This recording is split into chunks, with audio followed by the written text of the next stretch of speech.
Shoutout kay Jervin Chris, Katsakino Dukusin, Juan Solege at sa iba pa nating mga taga-subaybay. Pagkatapos tambakan ng 49 points ng San Miguel Beer, ito na ang pinakamalaking tambak na nakuha ni Coach Tim Cone sa kanyang karera at pinakamalaking talo ng Barangay Ginebra sa kasaysayan. At dahil dito siguradong handa nang gumawa ng trade itong si Coach Tim Cone.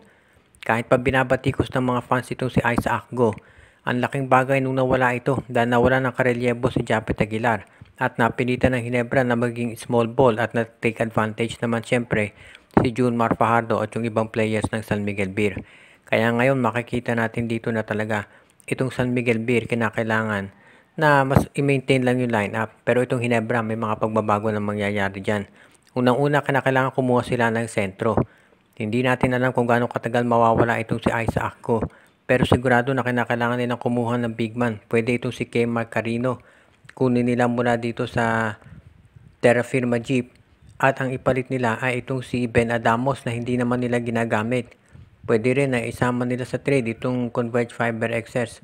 Kunin nila itong si Ben Phillips o kaya itong si Pau Havillonar at isama nila ang Terra Firma dito sa trade para makakuha sila ng mga malalaking center na pwedeng magamit.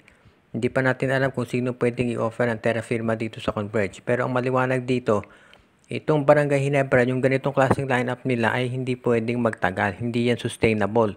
Kinakailangan kumuha sila ng mga magagamit talagang player dahil ito si Isaac Go, tandaan natin, yan ay nagka-ACL injury na.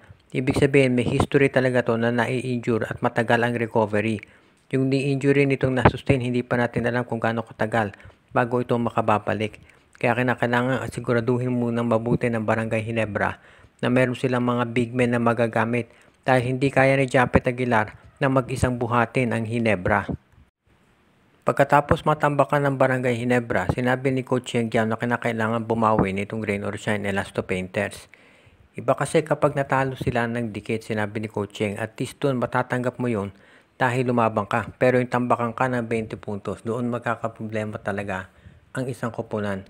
At yan ngayon ang nakita natin dito na nangyari doon sa laban nila kontra Ginebra.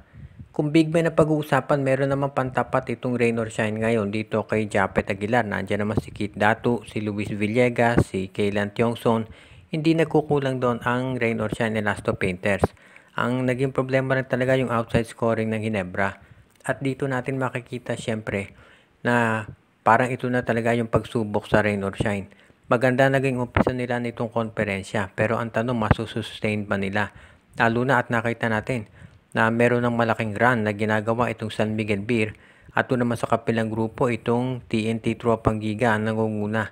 Itong Ginebra siguradong babawi yan pagkatapos tambakan ng San Miguel, kaya asahan natin na itong Rain or Shine mapapalaban talaga. May crucial game na upcoming itong ROS kontra San Miguel kung saan baka ito magdetermina kung sino magiging number 1 doon sa kanilang grouping.